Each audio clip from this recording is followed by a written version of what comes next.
નાની વાતમાં આપણે બાળ લીલા ચાલે છે પ્રભુ શ્રી ગોપાલલાલજીની. અત્યારે 326 પાના નંબર પર પહોંચ્યા છે. પુષ્ટિ સંહિતા ભાગ 1. ગઈકાલે માણેકચંદને નિજધામનું દર્શન કરાવ્યું એ જોયું. હવે શ્રીજી 12 વર્ષના થયા છે, કિશોર વર્ષમાં પ્રવેશ કર્યો છે. શ્રીજી પોતે કોઈને કોઈ કારણ ઊભું કરીને લીલા પ્રગટ કરે છે. 12 વર્ષની વય થતાં પોતાના મનમાં ઈચ્છા પ્રગટ થઈ. સોરઠ પ્રજભૂમિને પાવન કરીને તીર્થાદિકને સનાથ કરવા અને દેશાંતર પધારીને પોતાના જીવની સંભાળ કરવા વિચાર્યું. ઠાકોરજીએ શું વિચાર્યું? તીર્થને પણ પાવન કરવા માટે. તીર્થ જે છે એ ઠાકોરજીના ચરણ દ્વારા પાવન થશે. બાલવયમાં પરદેશ પધારીને ન શકે, એટલે હવે નાના છે હજી તો, સ્વતંત્ર પરદેશ ન કરે, એના માટે પોતાના પિતાજીની સાથે પરદેશ કરવાનું નિમિત્ત પ્રગટ કર્યું. તે કેવું કર્યું? અદ્ભુત વાત પ્રસંગ છે. પ્રભુજીના અનેક વિભૂતિ સ્વરૂપો ભૂતલમાં બિરાજી રહ્યા છે. તેમાં શંખોદ્વાર બેટ દ્વારકામાં જે રણછોડજીનું સ્વરૂપ બિરાજતું હતું, તે સ્વરૂપનું ખંડન આજમખા નામના યવન રાજાએ કર્યું હતું. એટલે બહુ પહેલાં. ત્યારે તે સ્વરૂપ અંતર્ધ્યાન થયું. એટલે એ જે ખંડન થયું ને, ત્યારે એ સ્વરૂપ એમાંથી આવિર્ભાવ જતો રહ્યો, અંતર્ધ્યાન થઈ ગયું અને તે સ્વરૂપ ભૂમિની ભીતરમાં જતું રહ્યું. તેને કોઈ જાણતું નહોતું. તે સ્વરૂપના મનમાં ઈચ્છા પ્રગટ થઈ કે શ્રીમદ ગોકુળમાં શ્રી રઘુનાથજીના ગ્રહે પરિપૂર્ણ પુરુષોત્તમ પ્રગટ થયા છે, તો તેના દ્વારા અમારા સ્વરૂપને પુષ્ટ કરે તો પુષ્ટિ માર્ગની મેન પ્રમાણે સેવાનો ક્રમ સધાય. તેવી ઈચ્છા થતાં તે કાર્યને મિશે, એટલે કે એવા કાર્યના કારણથી રઘુનાથજી શ્રી ગોપાલલાલજીને સાથે પધરાવીને અહીંયા પધારે અને આ તીર્થને એટલે કે દ્વારકાને પાવન કરે અને આ મિશે તે સ્વરૂપના દર્શનની પ્રાપ્તિ થાય. આવું કોણ વિચારે છે? રણછોડરાયજીનું સ્વરૂપ જે જમીનમાં અંદર છે, પિત્તર છે, અંતર્ધ્યાન થયેલું છે, વિચારે છે કે ગોપાલલાલજીના દર્શન થઈ જાય. તેથી રઘુનાથજીને રણછોડરાયજીએ સપના દ્વારા જતાવ્યું કે મારું સ્વરૂપ અમુક જગ્યાએ ભૂમિની ભીતરમાં છે, તેને બહાર કાઢીને તે સ્વરૂપની પ્રતિષ્ઠા કરો. શ્રી ગોપાલલાલજીને સાથે પધરાવીને તમે પધારો. તેના કરનો સ્પર્શ થતાં અમારા સ્વરૂપમાં પુરુષોત્તમનો આવિર્ભાવ થાય. એટલે ગોપાલલાલજીના શ્રી હસ્તનો સ્પર્શ થાય ને, એવું તરત પુષ્ટ થઈ જાય એ સ્વરૂપ. એ સ્વરૂપમાં પુરુષોત્તમનો આવિર્ભાવ આવે. તેવી ઈચ્છા રણછોડરાયજીએ રઘુનાથજીને સ્વપ્ન દ્વારા દર્શાવી. શ્રી ગોપાલલાલજીએ પોતાના મનમાં વિચાર્યું કે સોરઠ પ્રજના જીવને જે વાયક આપ્યું છે કે તે વાયક પરિપૂર્ણ કરવા પરદેશ પધારવું જોઈએ અને તે જીવનો અંગીકાર પરદેશના મિશે જ થાય. એટલે પરદેશ પધારે તો અંગીકાર થાય ને. અને આપના સ્વરૂપની સ્વરૂપનિષ્ઠા પણ પ્રથમ રણછોડજીને થાય. તેથી બીજા જીવોને તેનું પ્રમાણ મળી રહે. આ તો પરિપૂર્ણ પુરુષોત્તમ છે અને રણછોડજી દ્વારા પણ એ વાત સિદ્ધ થઈ ગઈ છે. તેવો લીલા પ્રસંગ ઉદ્ભવ્યો. એટલે આ બધી રીતે બધાને સ્વરૂપનિષ્ઠા થઈ જાય એવા માટેનો આ પ્રસંગ લીલા કરી છે કે સૌથી પહેલાં ઠાકોરજીના હાથે રણછોડરાયજીને પાટે પધરાવે, એટલે બીજા જીવોને પ્રમાણ મળી જાય કે આ તો પુરુષોત્તમ છે, ઠાકોરજી છે પોતે. એ રણછોડરાયજી દ્વારા સિદ્ધ થઈ જાય વાત. હવે આજ્ઞા થતાં રઘુનાથજી વિચારવા લાગ્યા કે સપનાની વાત માની કેવી રીતે શકાય. એટલે હજી સપનું આવે, પણ હવે તો કદાચ સપનું હોય, સાચું ખોટું કેવી રીતે માનવું, એની પુષ્ટિ કરવી પડે ને. અને સપનાની વાતનો પ્રસંગ શ્રી રઘુનાથજીએ ગિરધરજી, ગોવિંદજી, બાલકૃષ્ણજી સર્વ ભ્રાતાઓને કહ્યો. એટલે બીજા બધા બાળકો એમના ભાઈઓને વાત કરી. ત્યારે સર્વે મળીને કહ્યું કે તમે ગોપાલલાલજીને સાથે પધરાવીને જાઓ. કેમ કે અગાઉ આપણે જોઈ ગયા કે ગોપાલલાલજીની સ્વરૂપનિષ્ઠા તો બાળકોને થઈ જ ગઈ હતી. બીજા બધા જે બાળકો છે, વલ્લભકુળ બાળકોને બધાને ગોપાલલાલજી તો ઠાકોરજી પોતે જ પુષ્ટિ પુરુષોત્તમ ગોપાલલાલજી સ્વરૂપે પધાર્યા છે, એ તો બધાને ખબર છે. એટલે હવે બાળકો બધા જે ભ્રાતાઓ છે એ કહે છે કે ગોપાલલાલજીને સાથે પધરાવીને જાઓ. ગોપાલાલજી સાથે પધારશે પછી કોઈ વાતની ચિંતા તમને રહેશે નહીં. એમની ઈચ્છા હશે તેમ જ થશે. કોની ઈચ્છા હશે? તેમ ગોપાલાલજીની ઈચ્છા. ત્યારે ગિરધરજીએ કહ્યું, શ્રીનાથજીની આજ્ઞા માગો અને શ્રીનાથજી કહે તેમ કરો. શ્રીનાથજીના મંદિર રઘુનાથજી પધાર્યા. શ્રીનાથજીથી વિનંતી કરીને પૂછ્યું. ત્યારે શ્રીનાથજીએ આજ્ઞા કરી કે તમો સહકુટુંબ પધારો. શ્રી રણછોડરાયજી એ અમારું સ્વરૂપ છે. શું કહ્યું? રણછોડરાયજી અમારું સ્વરૂપ છે. શ્રીનાથજી બાબા એવું કીધું. તેને પાટે પધરાવો. રણછોડરાયજીને ગોપાલલાલજીના દર્શન કરવાની ઈચ્છા છે તે પરિપૂર્ણ કરો. એટલે હવે શ્રીનાથજી બાબા પોતે કહે છે કે અમારા બીજા સ્વરૂપને ગોપાલલાલજીની દર્શન કરવાની ઈચ્છા છે એ પરિપૂર્ણ કરો. રઘુનાથજી આ વાતથી ઘણું પ્રસન્ન થયા અને પરદેશ પધારવાની સર્વ તૈયારી કરવા લાગ્યા. પોતાના પિતાજીને પરદેશ પધારવાની ઈચ્છા જાણીને ગોપાલલાલજી પૂછવા લાગ્યા. હવે તો બાળક છે ને, બાળક તરીકેનો ભાવ પૂછે છે. બાળક બનીને સવાલ કરે છે, આપ ક્યાં પરદેશ પધારવાની તૈયારીમાં છો? જે જાણે તો છે જ બધું, પણ પૂછે છે કે આપ ક્યાં પરદેશ પધારવાની તૈયારી કરો છો? ત્યારે રઘુનાથજીએ કહ્યું, લાલા, સોરઠ દેશ પધારશું, તમે સાથે ચાલશો ને? ત્યારે ગોપાલલાલજી આતુરતાથી બોલ્યા, સોરઠ? બ્રજ? તે દેશ તો અમારો છે, કેમ ન ચાલીએ? જરૂર ચાલશું. શ્રી ગોપાલલાલજીની ઈચ્છા જાણીને રઘુનાથજી ઘણું પ્રસન્ન થયા. હવે ગોપાલલાલજી પ્રસન્ન થઈ ગયા. કેમ કે ઠાકોરજીના જીવો તો બધા અહીંયા છે. ઠાકોરજીને તો અહીંયા આવવાની તલાવેલી છે. ઠાકોરજીએ તો આ બધું લીલા કરી છે. કશળદાસ હવે પાછા ભાઈ સમજાવે છે એ કશળદાસ, સોરઠ દેશના ભાગ્ય ફળ્યા. 12 વર્ષની વયમાં પ્રભુજીએ પ્રથમ પરદેશ પોતાના પિતાજીની સાથે પધારવાનું અનુમોદન આપ્યું.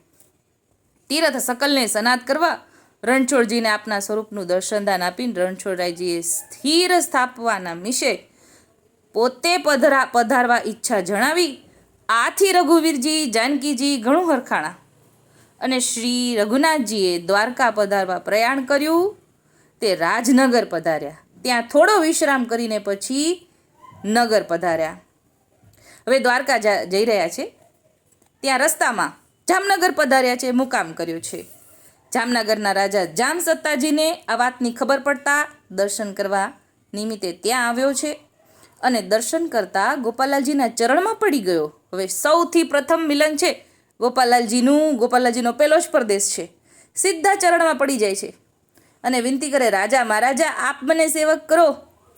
બીજા અનેક જીવો પણ દર્શન કરવાની આતુરતાથી આવ્યા. સર્વના અંતરમાં દર્શન કરતા એક જ ભાવ પ્રગટ થઈ ગયો કે અમને તમારા સેવક કરો. આ જો પૂરવનો સંબંધ છે. આ દ્રષ્ટિ માત્રમાં એકાબીજા સ્વામી સેવકનો દ્રષ્ટિ દ્વારા વાત થઈ ગઈ, સ્વરૂપનિષ્ઠા થઈ ગઈ. ઠાકોરજીએ બધાને સ્વરૂપનિષ્ઠા ત્યારે જ કરાવી દીધી. ત્યારે રઘુનાથજીએ કહ્યું કે અમો દ્વારકા પધારવાની ચીવટ છે, તો વળતા તમારા મનોરથ પરિપૂર્ણ કરશું અને શરણદાન આપશું. રણછોડજીની આજ્ઞા અનુસાર તે સ્વરૂપને રઘુનાથજી પધરાવી લાવ્યા. હવે આ લોકો દ્વારકા પહોંચી ગયા છે એમ કહીને સર્વને ધીરજ આપીને દ્વારકા પધાર્યા અને રણછોડજીની આજ્ઞા અનુસાર તે સ્વરૂપને રઘુનાથજી પધરાવી લાવ્યા. એટલે હવે જે રઘુનાથજીને રણછોડજીએ જગ્યા બતાવી હતી, નિશ્ચિત જગ્યા બતાવી હતી, એ જગ્યાએ જઈને રણછોડરાયજીને રઘુનાથજી પધરાવી લાવે છે અને પુષ્ટિની રીત પ્રમાણે રણછોડજીને પાટે પધરાવ્યા અને આનંદોત્સવ મનાવ્યો.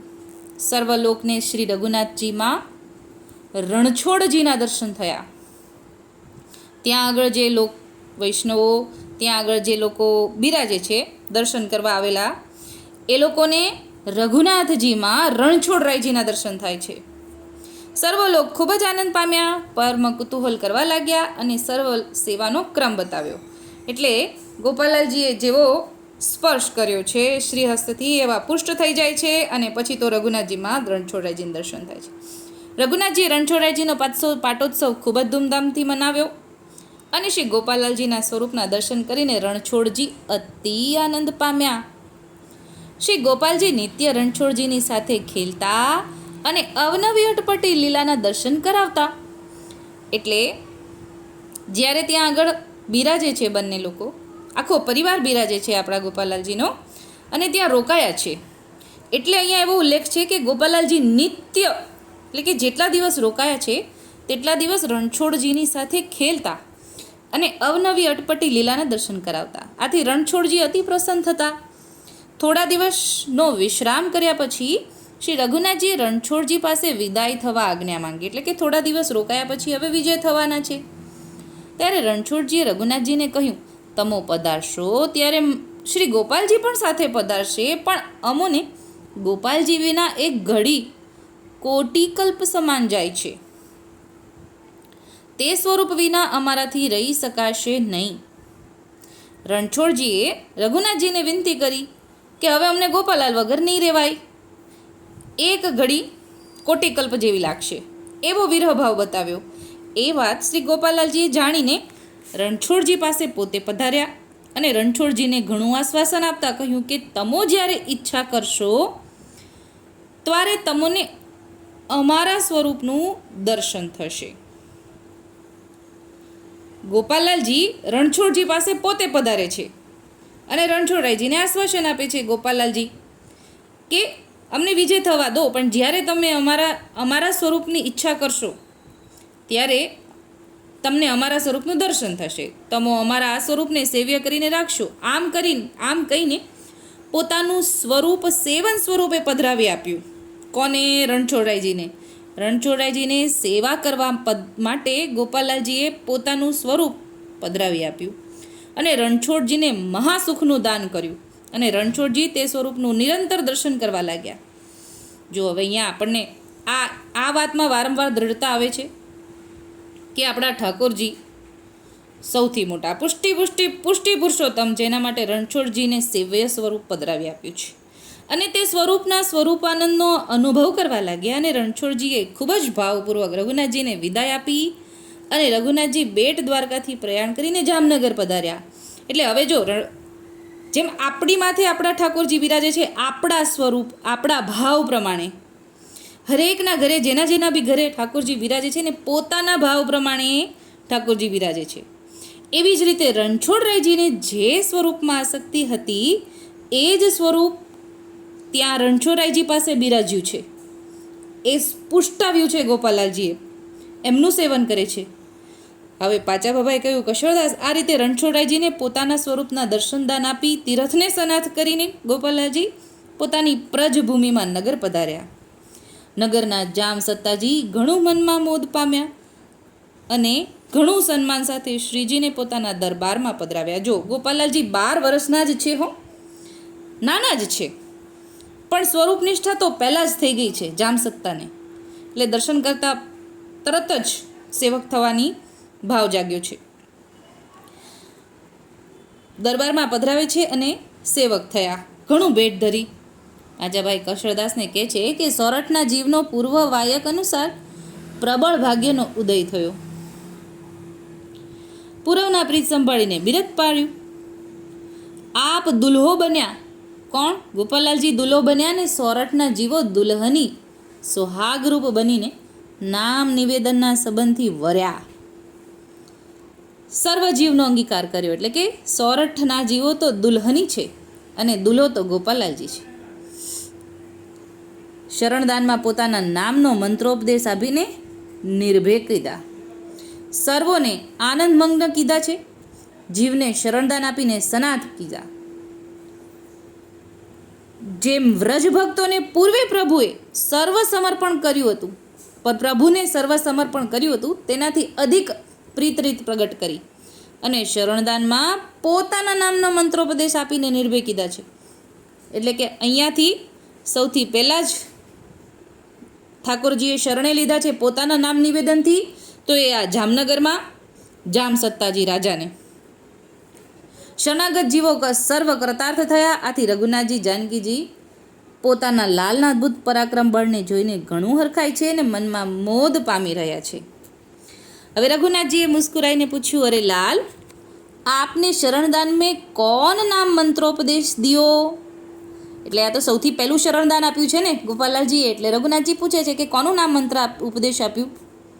ત્યારે ગોપાલાલજી ઘણું પ્રસન્ન થઈને બોલ્યા, તાતજી, હમારે નામ સે કોઈ પરે, નામ કોઈ હો તો દિખાઓ. એટલે અમારા નામથી બીજું કોઈ નામ હોય તો બતાવો. ત્યારે રઘુનાથજી ઘણું પ્રસન્ન થયા અને કહ્યું, તુમારા નામ સે પરે નામ કો નહીં હે.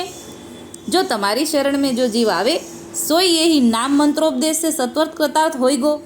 એટલે આપણું અષ્ટાક્ષરનું મંત્ર પંચાક્ષર મંત્ર જે છે એ ઠાકોરજીના શરણે જે જીવ જાય છે આ નામ મંત્રથી એ સત્વર કૃતાર્થ થશે. એસો તમારો નામ સબસે પરે હે. આમ કહીને રઘુનાથજીએ લાલને ગોદમાં લઈને શ્રીમુખ ઉપર હસ્ત પોતાનો ફેરવતા ગદગદ થઈ રહ્યા અને જાનકીજી ઘણું હર્ષાનંદ અનુભવી રહ્યા છે. આટલી વાત આપણે લઈએ આજે 12 વર્ષની ઠાકોરજીની લીલામાં. સૌથી પહેલાં 12 વર્ષના જે ઠાકોર ગોપાલાજી છે ત્યારે સૌથી પહેલાં શરણદાન આપે છે જામનગરમાં રાજા જામ સત્તાજીને. પછી તો બધા જ ગોપાલાજીના પ્રદેશ સ્વતંત્ર છે. આ સૌથી પહેલો પ્રદેશ બાળક છે અને રણછોડરાયજીને ને તીર્થને આ ઘણા બધા કામ એક જ સાથે એક જ પ્રદેશમાં લીલા ઘણી બધી કરી લીધી છે ઠાકોરજી. આપણે જાણ્યું કે પાટે પધરાવ્યા રણછોડરાયજીને પુષ્ટ કર્યા, સેવન પધરાવ્યું, તીર્થને સનાજ કીધા અને ગોપાલાજીનો નામ મંત્રોપદેશ આપીને સૃષ્ટિ શરૂ કરી ગોપાલાલજીની. આજે આટલું જ બોલીને મારી નાની વાતની વિરામ આપું છું. બોલ શ્રી ગોપાલ લાલ કી જય.